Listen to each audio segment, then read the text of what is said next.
What's up, guys, and welcome to this. This is your Pro Wrestling Noah Star Navigation show review from the show that took place this morning, the 3rd of June 2026. The show was available to watch live on Wrestle Universe with English commentary, which is always a treat. As always with these shows, I'll be reviewing the big matches.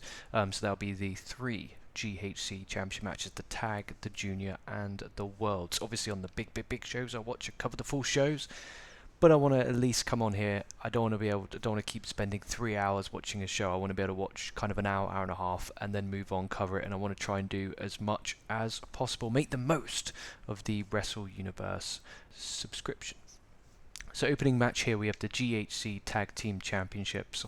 We have Keno and Oka Sasaki defending against Daiki Inaba and Manabu Soya from the Passion Ratels stable. Soya, 24 hours prior to this, had a really good hardcore match with GHC Hardcore Champion Shuji Ishikawa, which took place on Monday Magic. If you haven't done so already, go check out my review of that, and if you have not done so, definitely go out of your way to actually watch it on Wrestle Universe, or however you tend to watch your Noah, if you do, because I thoroughly enjoyed it. So this one started off back and forth strike exchange, all four getting involved. The Rattels then cut the ring in half, work over Sasaki until Sasaki misses a running splash off the apron to the floor, and then the champs, they then take over and cut the ring in half and work over Inaba. I just want to say that was a fucking nasty running splash that Sasaki missed. He literally just runs and jumps, free falling, lands so hard on his stomach. It really was brutal. Sawyer gets the hot tag, he clears house until Keno kicks the absolute shit of him. Man, I have forgotten just how brutal Keno is with those kicks. It is absolutely savagery. He absolutely kicked the shit out of just everyone, basically. He murdered Iniba's chest with kicks, and then every time he was doing it, because obviously Passion Ratels is sort of about, passion. So Keno's there kicking the shit out of Iniba, who's not a small man. I would say he's in very good shape. But as he's kicking him, Iniba's there pumping up, and he's hulking up, and he's hulking up, and he's firing up, and it's absolutely brilliant. Keno then hits the BFS off the top and then rolls into a Keno special until Sawyer breaks it up. Keno then back into the Keno special, and the crowd is screaming for Inaba. The Korakuen Hall is rocking. Same as yesterday for the Monday Magic show in Shikiba. The crowds for Noah are very loud, which obviously in New Japan they obviously are loud. They're not quiet, they're not silent. But the noise level for these Noah shows are so much louder than the New Japan shows. Obviously, it's a bit different, kind of the aura. It's not a bad thing if you're quiet for a New Japan show, whereas obviously maybe in Noah and DDT they kind of want that crowd noise, especially Dragon Gate. Keno hits a Pele kick and then a PK kick, and when I mean kick, it kicked his fucking head off. That got a 2 near fall. Crowd went absolutely mental. Keno then goes for a double stomp off the top, rolls through and into a roll up by Inaba, who gets the win. Massive pop. Sawyer looked emotional. This was really fun.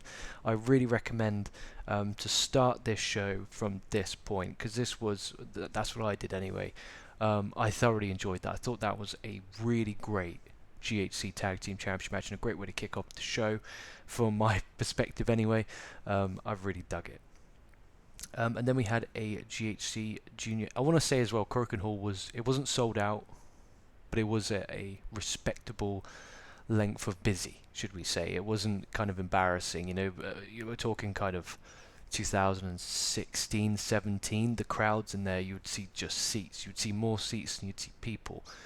So it's good to see Noah now at the point where I know obviously they're owned by Cyberfy and they're doing stuff with DDT and everything, but it's just really good to see that it is filling up. And then we had the GHC Junior Heavyweight Championship on the line. We had Yohei defending against Junta Miyawaki. So Yohei as well as part of the Passionate Rattels. So now the Rattels technically have as of this, they have the Junior Heavyweight Championship and the GHC Tag Team Championships. Good fast pace back and forth tech work to start off. Yohei then hits a tope con hilo that then takes in control, which makes sense again, and that was the story of the match. At least that's what I felt like from myself, was that he was the veteran. 10 more years experience. He's 9 more years in ring experience, 10 more years in the age.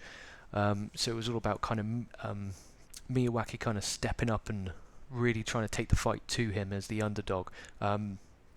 So Miyawaki then he got woke up by this brutal chop, started fighting back, hit a super falcon arrow, a sunshine driver for a 2, a crazy roll up sequence that was unbelievable. The crowd were mega into this, and Yohei hits the super meteor off the top to get the win, and that was his second successful title defense, which was a really good match. I'm not even blowing smoke. Excuse me, because when shows are shit, trust me, when I don't enjoy something, I will come on here and I'll say it's shit. I'll say it was okay. I'll say it was boring. But I thoroughly enjoyed it. I really did. And then Sushi Kotachi comes out post-match. He won his 20th anniversary match against Super Delphine earlier on. He was wearing his mask as well. He then challenges Yohei for the GHC Junior Heavyweight Championship. Yohei says he accepts as long as he comes out as the old cool Kotachi, not this idiot in front of me. And that's perfect. He accepted. They booked it. June 21st on the 25th anniversary show in Osaka, we have Yohei defending the GHC Championship, Junior Championship against Atsushi Kotachi, which I'm very looking forward to. And then we have the main event. My days. We have the GHC Heavyweight Championship on the line in a triple threat match, a three-way survivor match as they called it. We have champion Ozawa defending against Takashi Sugiura, and Tetsuya Endo.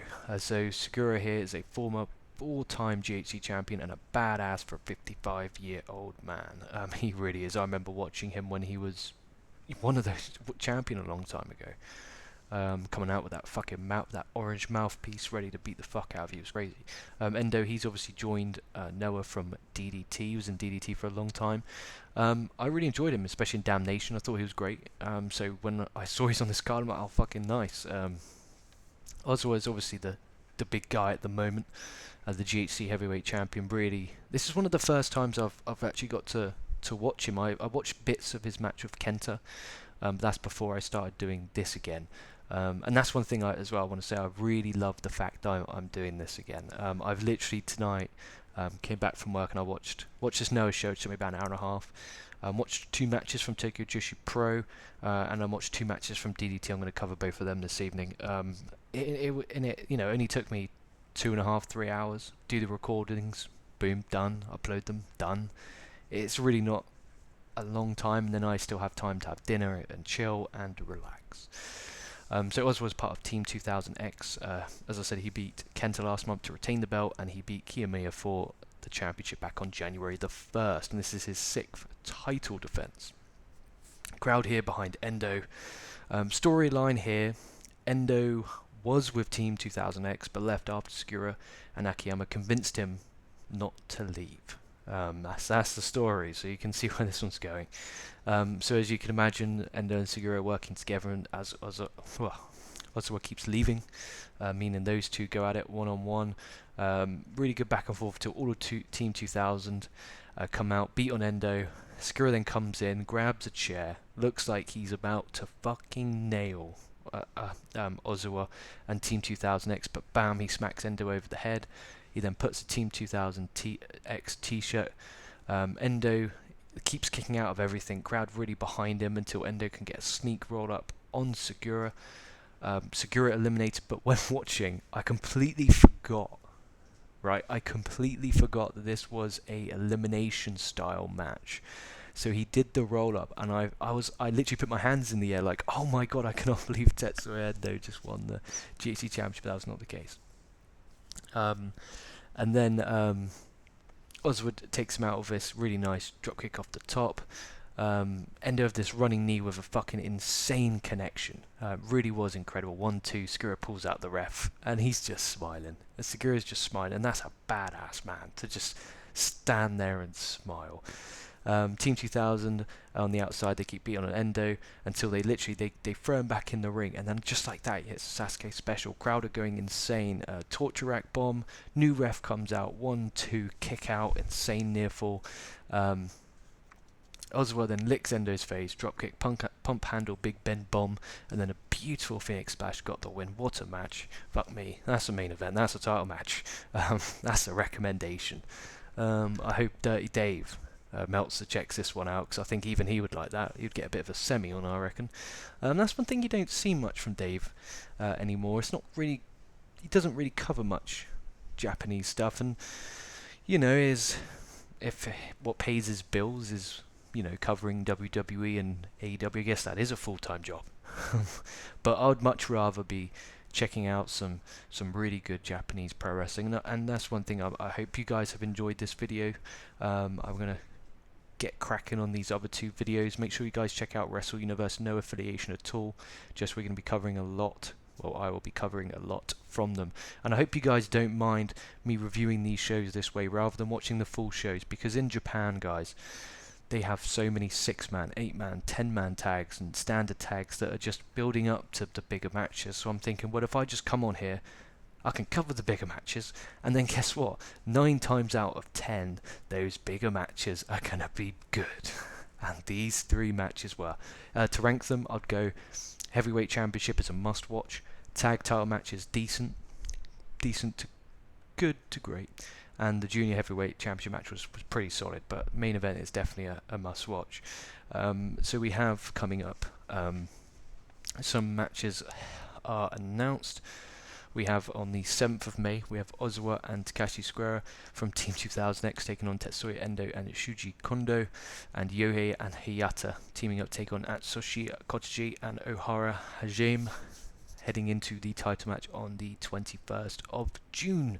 So with that in mind, guys, let me know down below comments if you watched this show what your thoughts were.